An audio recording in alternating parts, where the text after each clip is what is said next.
So we just talked about the ravens and how the ravens brought food to Elijah and he drank from the water. So God was taking care of him. Okay. So I'm going to turn it over to Liz because she's going to share a little bit of more information about a fascinating part of her world. Okay. Dr. Liz, it's all yours. All right. So I'm a veterinarian and I work with, I don't work with pets animals, I work with wildlife animals. So all of the native animals that you see outside or when you all around the US. And one of the kinds of animals that I study a lot are bats. So I work to help prevent diseases from affecting wildlife populations. And so some bat species are affected by fungal and viral diseases. And so I get the opportunity to work with them, and I've come to totally fall in love with bats. And I think they're so cool and really awesome. And one of the opportunities that I had at work was to work with vampire bats, and I learned how cool they are. So I just wanted to share that with you guys. Cool. Yeah, they are really cool. I'm going to share my screen. Okay, so I'm going to talk about the truth about vampires, that they're really these cute little fuzzy flying things that you see on the left-hand side and not these terrible, scary things that you see on the right-hand side. They're really smart and I think they're cute, and they have lots of really cool adaptations for their special lives. Oops. Okay, so bats in general are super diverse. There are so many different kinds of bats all over the world. They live everywhere except for the Arctic and the Antarctic. They live all over the world, and they come in all different sizes and colors. They eat all kinds of different things. So you can see on the upper left-hand screen, that's a flying fox, which is really a kind of bat. And that's a full-grown person holding that bat up. So it's really big. They can have wingspans like 5 feet wide. Wow. Yeah. So, and they eat all different kinds of things. So the flying foxes eat fruit. We call that an animal that eats fruit, frugivorous. That's the word for a fruit-eating animal. And those other bats below them, those two below, are also frugivorous bats. I think that the ones on the bottom are the cutest. Those are Honduran white bats that eat fruit in Central America.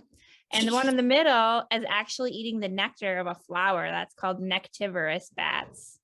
Wow. And that bat actually pollinates those flowers. So lots of bats are pollinators. Did you know? The one on the upper right is an insectivorous bat. Those bats eat insects. And there are even some bats that are carnivorous, meaning they eat meat or some kind of animal. And so the one on the kind of middle right is actually a fishing bat. They eat fish. Wow. So that bat is scooping up a little fish out of the water right there. Wow. Another cool thing about bats is they're the only flying mammal. So in all the history of mammals all over the world, bats are the only ones to evolve the ability to fly. That actually happened. The evolution of flight independently occurred in two other animals, birds, which you're familiar with, and also pterosaurs, which are a big reptile that lived in the time of the dinosaurs, but are no longer around. And they all did it. They all developed the ability to fly kind of similar, but with slight differences. And so if you look at my picture in the middle, you can see that if you look at the orange fingertips of the human person, those same bones are the bones of the hand are what make up the bones of a wing in a bat. So a bat is really mostly the forearm and the hand bones of the bat, and their skin spread between all of those parts to make the wing. So, wow. And that allows the bats, just like your hands are really dexterous and mobile, they can move their wings in all sorts of really cool directions. And so they're very agile in the air. They have really crazy abilities to fly, even more agile than most birds. Wow. And vampire bats are really unique among bats. Like I said, we talked about all the different things that bats can eat. There are 1,100 or over 1,100 species of bats in the world, and most of them eat insects or fruit. About less than 1% of those bats are carnivorous or eat some kind of meat. But only 3 species of bats in all those 1,100 are hematophagous, and that word means that they eat blood. And so that's what there are 3 species of true vampire bats in the whole world. And so these are the 3 species. So the one on the upper right is called the common vampire bat. That's the it occurs like throughout, all of these occur in Central and South America, but the common vampire bat has the biggest range. It occurs in the biggest area. And then the other bats, the one in the middle is the white-winged bat. And it looks pretty similar to the common vampire bat, but it has a little white strip on its wing. It's a little smaller, face is a little shorter. And that other one on the bottom right is the hairy-legged bat. And that bat actually only eats bird blood. Wow. So the bottom one on the bottom lower right eats only bird blood. The common vampire bat eats only mammal blood. And the one in the middle will eat both. And they're all members of the same family, the Falendysz, and that means leaf-nosed bat. And they have a really, that's because bats in this family have a little projection on the top of their nose that looks like a leaf. This group, the 3 vampire bats, have a really small one, but I'll show you some pictures of some other ones that are related so you can see what a big nose leaf looks like. Do they eat anything else other than blood? Nope, they only eat blood. That's the only thing. Wow. We're going to talk about some of the cool things that they have evolved to be able to live on just blood.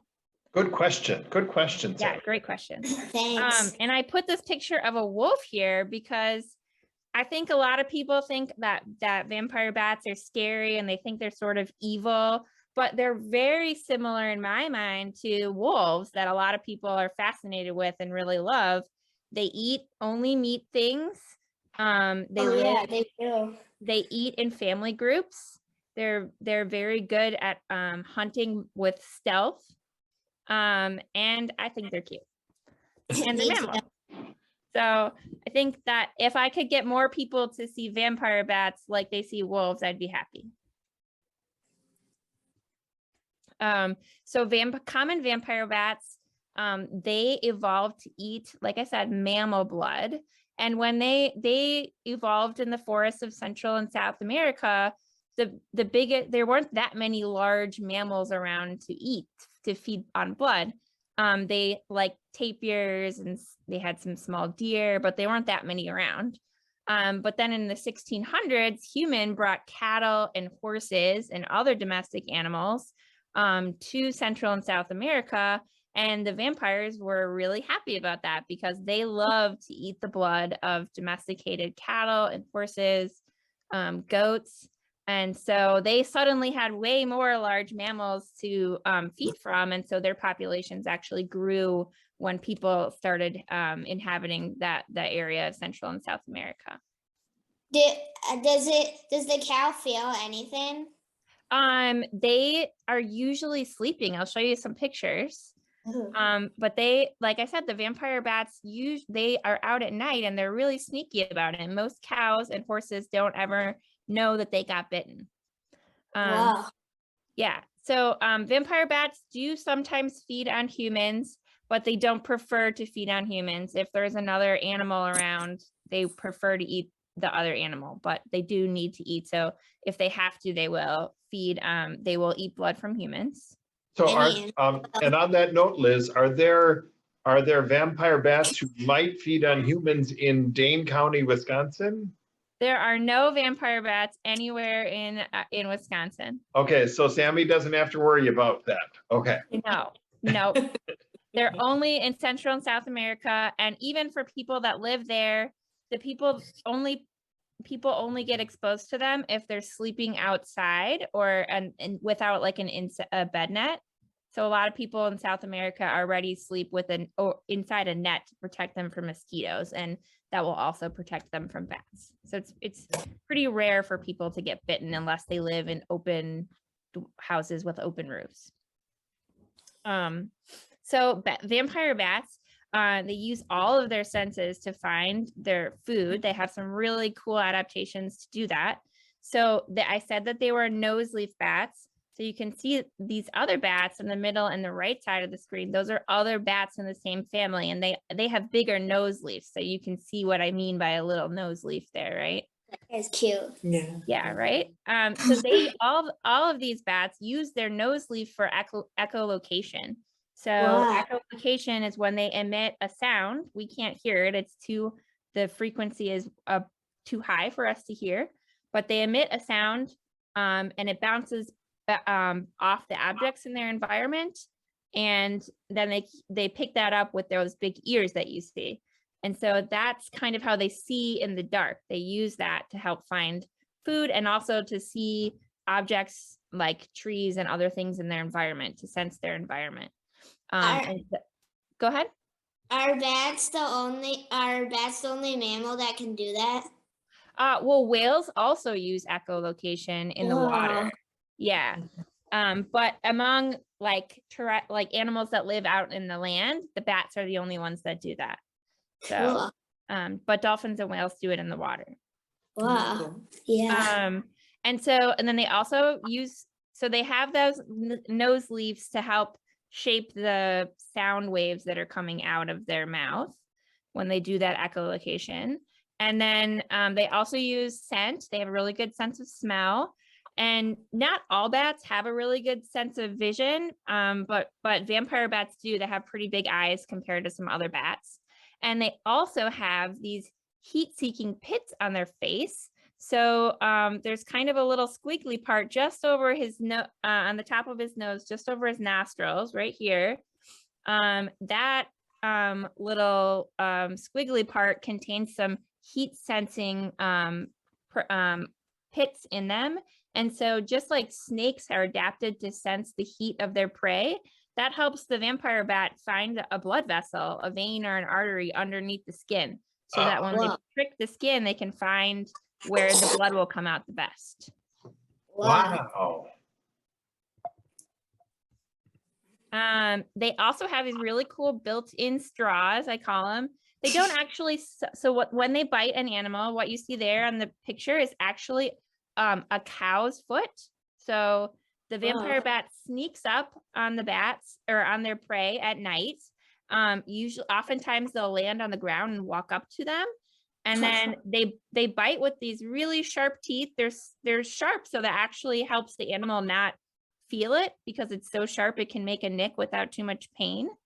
And they have proteins in their saliva and their spit that keep the blood from clotting and closing up the wound, so it'll keep the blood flowing. And then they lick it off with a special tongue that has a groove in it, and they have a little groove in the middle of their lip. And so they kind of makes a straw. When they lap up at the bit where they've made that little wound, it'll help suck in the blood. And like I said, that's all they eat is blood. Wow. But most of the time, the animals don't ever even know that they've been bitten. They don't wake up. They like to eat from their feet, or sometimes the back of their ears or on their back.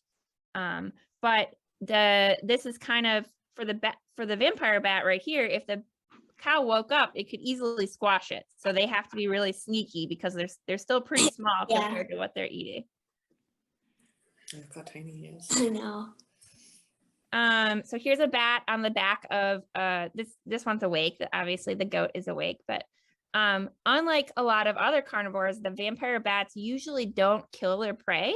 So they're much smaller than the things. It's kind of like a mosquito. They're going to take some blood, but they don't usually kill the animal that they feed on. Even if a few of them are feeding on the same animal, it's such a small amount compared to the size of the animal. So just a few tablespoons. They can, however, spread a disease called rabies. That's one of the reasons people can be afraid of them, and see them, but it's not really that it's not good for the bat to spread rabies, and the bats actually do die from the rabies too. So, the problem for the bat is that once they get rabies, they're really social and they can pass it between all of their friends in the caves where they're sleeping.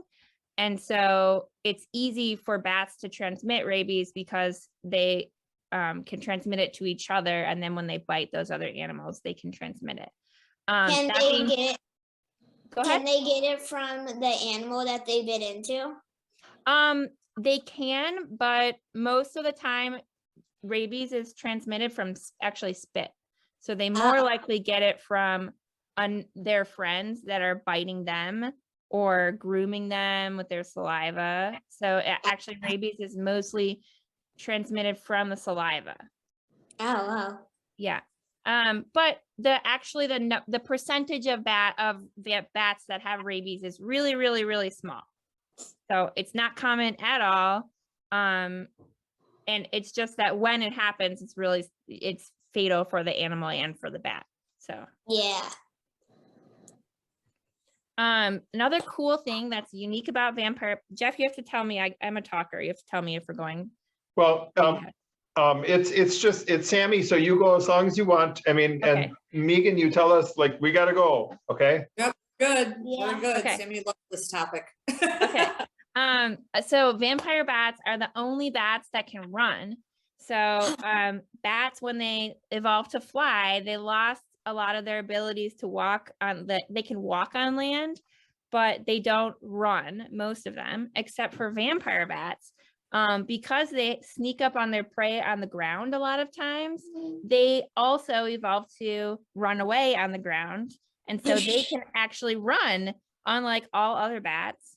And they can, another thing that most other bats can't do is most other bats, when they need to fly, they have to fall a little bit and then flap and get in the air. But vampire bats can actually jump straight into the air and take flight from the ground. I was going to ask about that because they're on the ground and okay, Yep. That's fascinating.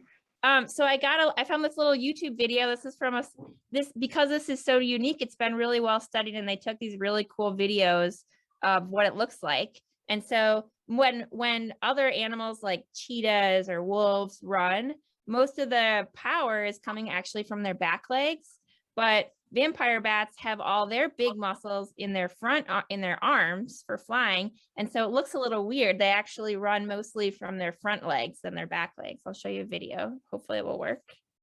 Oh, I might have to funny stop. how they run. Yeah.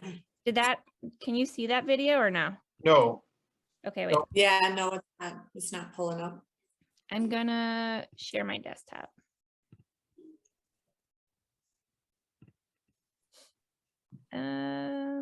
Sorry, can you still see my screen now?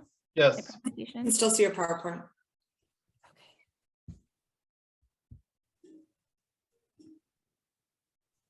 Okay, Cool. so that's what it looks like when they're running on the ground. And so they Looks kind of like they do monkey. it all with their front arms, and they kind of fling their little butt in the air behind them. Wow.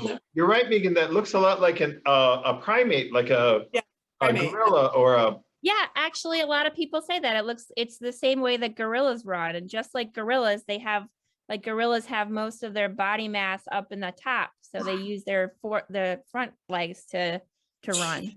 Jumps. That's really cool. Yeah. That is cool. Oops. Okay. Well, they've got it to music. Yeah, it's surprising. I hadn't watched that much of it before. A little bit of Okay. disco music or something. Now you can see my presentation again, right? Yes. Yes. Okay. Okay, so that's a really cool thing. And then because they only eat liquid, they only eat blood, vampire bats, it's not as much protein as say eating a piece of steak, eating a whole animal. So they need to eat a big volume compared to their body. So this bat that you see in this picture, that's actually a male bat, that's a boy bat, and he's eaten a huge meal of blood and his belly is so full. But then because they have to process all that liquid, just like when you drink a lot, they have to pee a lot. And so sometimes they can't fly. They eat so much that they can't fly away right away before they pee. They have to they have to urinate before they can actually like take flight. So they have really specialized kidneys that help them process all that fluid and be able to urinate quickly.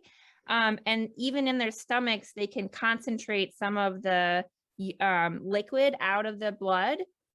So it's kind of condensed and like a thicker blood inside their stomach so that they can take off. And if they do get into a situation like an animal wakes up or something scares them, they can use their upper bodies to hurl themselves in the air just a little bit, but they need to get rid of some of that weight before they can do any long distance flight. So Wow. okay. And then vampire bats are really they're pretty long lived for such a small animal. So most like people think of them as just flying rodents, but they're really different than mice. Mice in the wild live, if they're lucky, if they live 1 year. But a vampire bat in average in the wild, they live 9 years, and in captivity, they can live 20 years. Wow. Other bats. How old are you, Sammy? 10. 10. Okay. Yeah. So, and other bats live even longer than that. Little brown bats and big brown bats that live here in Wisconsin and eat insects, they can live 15 to 20 years in the wild. Wow. And there have even been a few that have been 30 years old in the wild. Wow. So, bats are, like I said, pretty cool. I think they're awesome. But another cool thing about vampire bats is that they live in groups called colonies. The average size is about 100 bats, but it can be anywhere from 20 to 1,000 bats. Wow. And within their groups, they're really social. They interact with each other, and they have long-term friendships throughout their life. So they all roost together, and that means when they hang upside down inside a cave or inside a mine, or when they're sleeping during the day, they will hang out with among those 100, they'll have a few bats that they prefer to hang out with. And sometimes they're related bats, but sometimes they're just friends. Do they have the same like pair up for the colony every night? The same what? Do they sit next to the same other bats every single night? A lot of nights, yeah. So they like to be with their friends and their relatives, but they do a lot of things. They'll even they roost together, meaning they sleep together.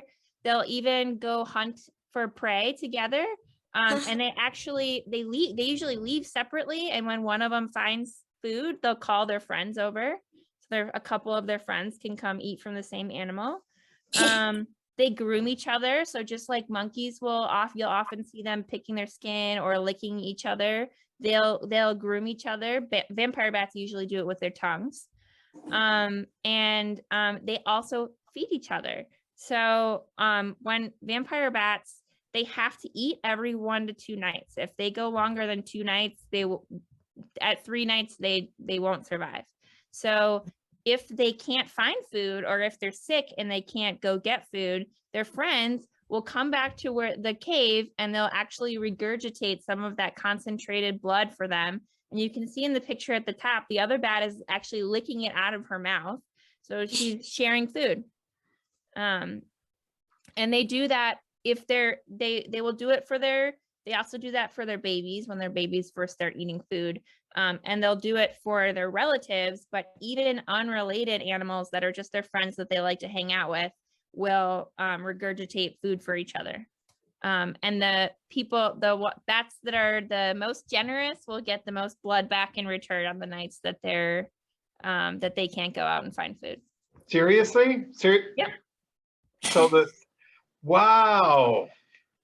So, and the female bats have also been observed adopting the babies of their friends if their friends die. So that's actually pretty unusual to see in the wild, where routinely where another animal will adopt and take care of a baby, especially for bats, because it's very, they have very few babies. So having one extra baby is a lot of extra work for the mom.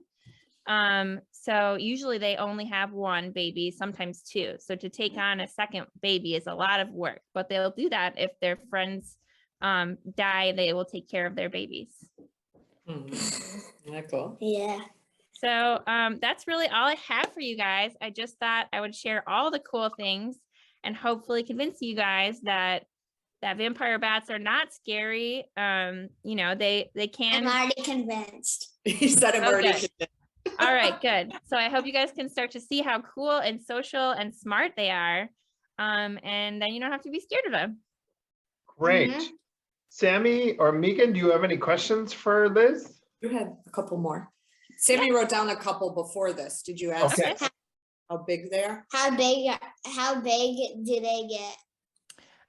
They're pretty small. So they're 40 grams. So that's a little bit bigger than a mouse, but not as big as a rat, if that makes sense. If that's like. So have you gotten to work with them? Have you traveled to South America and worked with them? Yeah, and what kind of work have you done? when I was I went to veterinary school here in Madison, and I had the opportunity to do a summer project studying rabies and vampire bats in Peru. Oh, wow. So that was the first time I met them. And then at the place that I work now, which is here in Madison, there is a group that's researching to try and make a vaccine against rabies for the vampire bats. Cool. Because rabies, it is very, very dangerous. And in South America, controlling rabies and vampire bats would save millions of lives of cows and also human lives. And so we brought some here from Mexico, and we're testing a vaccine to see if it would protect them from rabies. And the good news is it doesn't protect all of them, but it does protect a lot of them. So How do you catch every one of them and give them the shot? Oh, so here's the really cool part. For the study, we do capture them, and we capture them in these really fine nets that we put out. And then that's also how you catch birds, but we just do it at night. But in the plan for the vaccine is it's actually an oral vaccine. And so we can capture a small percentage of them and give them the vaccine. But because vampire bats are so social and they lick each other and groom each other and regurgitate food for each other, they can actually expose all their friends and family members to the same vaccine.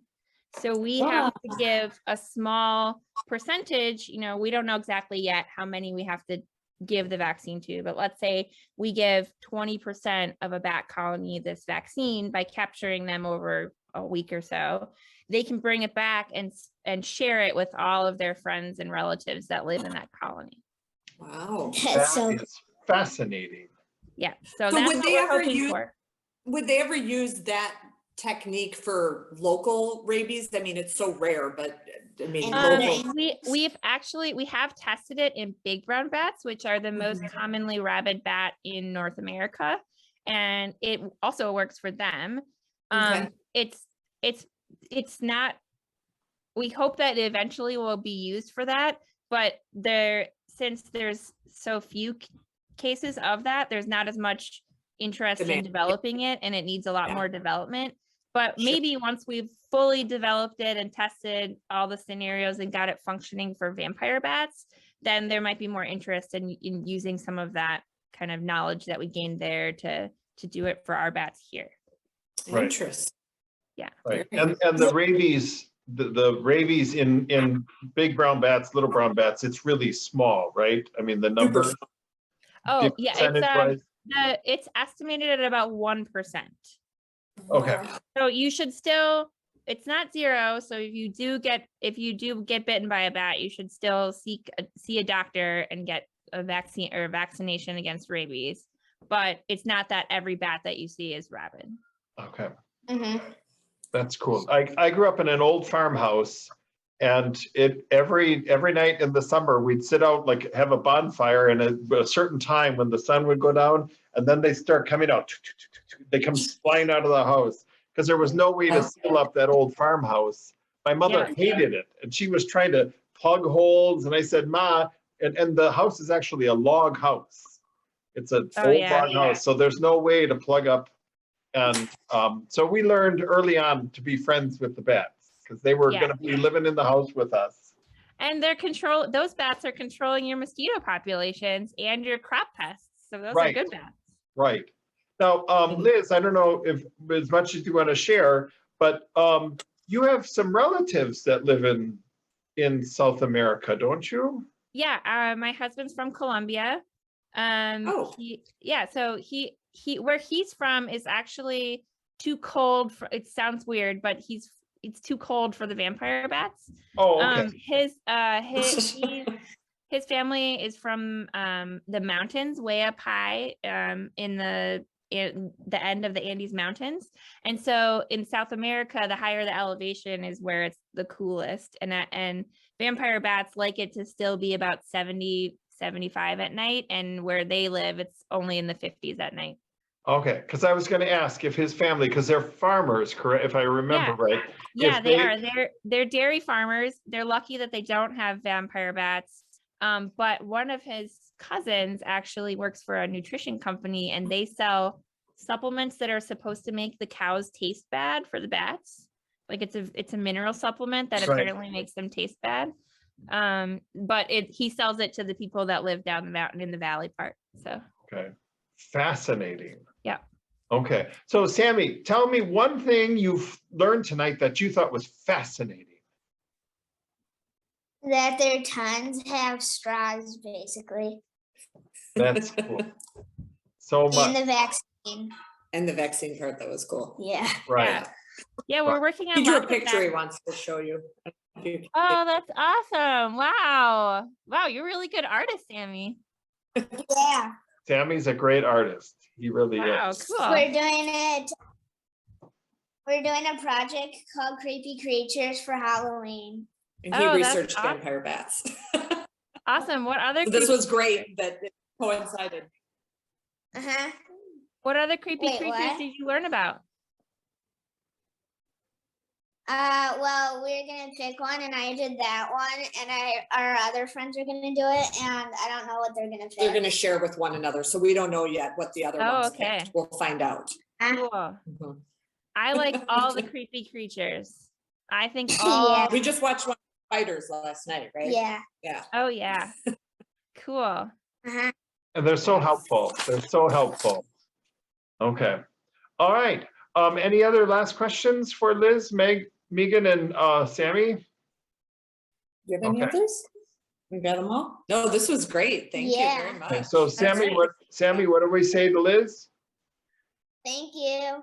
You're most welcome. Anytime. I love talking about cool animals. Okay. Yeah. Thank you. All right. We'll see you, Megan and Sammy. Thank you so much. Bye. Sounds good. Thank you both. Bye-bye. Bye. Bye.